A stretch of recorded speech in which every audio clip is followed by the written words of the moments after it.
Salut à tous, aujourd'hui sur Mécanique Auto, on va se pencher un petit peu sur le sujet de la clim. Vous avez eu chaud l'autre jour dans la voiture, vous vous demandez si la clim fonctionne bien.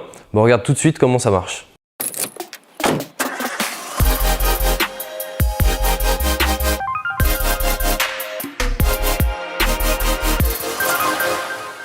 Alors qu'est-ce que c'est la climatisation? En fait, c'est ni plus ni moins, c'est le même système qu'il y a dans votre frigo. Il y a du gaz, un compresseur, des radiateurs et tout ça, ça va faire qu'au final, vous aurez du froid dans la voiture. Le plus important, ça va être le gaz. Maintenant, sur les voitures, on a deux types de gaz. Il y en a un qui s'appelle le R134A et l'autre qui s'appelle le 1234YF. C'est quoi la différence? Il y en a un qui est hyper polluant, l'autre qui l'est moins, mais qui est plus dangereux. Bon, ça, on veut pas trop le dire, mais bon, moi je le dis quand même.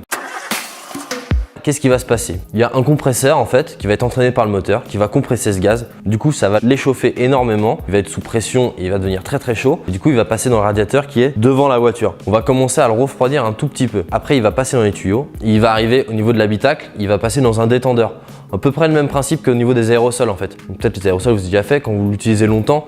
Il devient tout froid, le gaz est frais qui sort, ça givre, et bien là il va se passer la même chose. On va détendre ce gaz qui va passer dans un radiateur qui va être du coup quasiment gelé et après ça va pulser l'air dans l'habitacle. Quels moyens vous pouvez utiliser pour contrôler si la clim fonctionne bien? Vous allez avoir malheureusement qu'une seule solution. Nous dans les garages on a une autre solution, on a notre machine à clim qui sert à recharger le gaz, qui va nous permettre avec les deux manomètres de voir les pressions du circuit. Nous ça va beaucoup nous aider, vous malheureusement vous ne pourrez pas. Mais ce que vous pouvez faire, c'est récupérer un bon vieux thermomètre, comme chez mamie, et vous allez le mettre dans les aérateurs. Vous allez mettre la clim à fond au froid, vous mettez la voiture pas en plein soleil, pas dans un grand courant d'air, vous fermez toutes les vitres, la clim à fond, vous attendez 2 minutes 30 à peu près et vous prenez la température dans les aérateurs.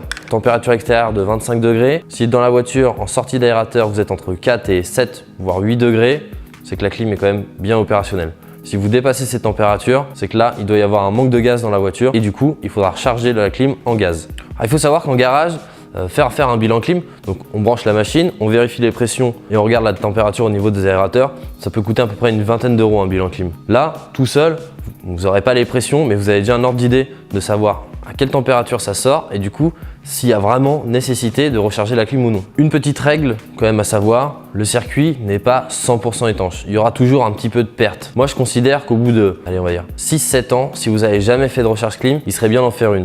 Déjà parce que il y a du gaz qui va être perdu, et il y a aussi un petit peu d'huile qui traîne dans le circuit pour lubrifier le compresseur et ainsi de suite. Il va finir par un petit peu s'encrasser, se polluer. Du coup, ça serait bien aussi en même temps de la remplacer pour faire durer plus longtemps la climatisation. Pour avoir une idée, ce petit thermomètre à quoi? On va dire 20 euros à peu près. Il va vous aider à diagnostiquer. Nous, on est obligé d'avoir la machine. C'est 3-4 000 euros la machine. Donc déjà, vous, dans un premier temps, vous pouvez le faire juste avec le thermomètre. Le filtre à pollen. Vous en avez peut-être déjà entendu parler, permet en fait de filtrer l'air qui vient de l'extérieur et qui rentre à l'intérieur. On le verra dans une prochaine vidéo, exactement comment le changer. Ça peut être aussi un élément bloquant pour pas assez d'aspiration d'air et du coup vous n'aurez pas assez un ressenti de frais dans la voiture. Bon, maintenant que vous avez regardé si la clim était efficace dans votre voiture, elle marche ou elle marche pas? Elle marche pas? Bon, là malheureusement il y a quand même une grosse intervention qui va être à faire en garage parce qu'ils seront obligés d'utiliser la machine pour ou remettre du gaz ou alors c'est peut-être parce qu'il y a une fuite sur le circuit et là c'est quelque chose où on a besoin d'habilitation, c'est réglementé, vous serez obligé de passer en garage. Bon, pas d'inquiétude, ce qu'il faut regarder, c'est souvent en période d'été, les grandes enseignes font souvent des promotions sur des remplissages de gaz clim pour pas cher, ils cassent les prix souvent en deux, donc peut-être essayer d'attendre ces périodes-là. Alors attention, il y a beaucoup de monde qui font la même chose. Il n'y a plus beaucoup de place, les rendez-vous sont pris. Donc essayez de prévoir un tout petit peu avant de partir en vacances quand même. Voilà, j'espère que vous avez aimé la vidéo, que j'ai pu vous apprendre un petit peu plus sur comment ça fonctionnait la clim. Et on se retrouve bientôt sur Mécanique Auto.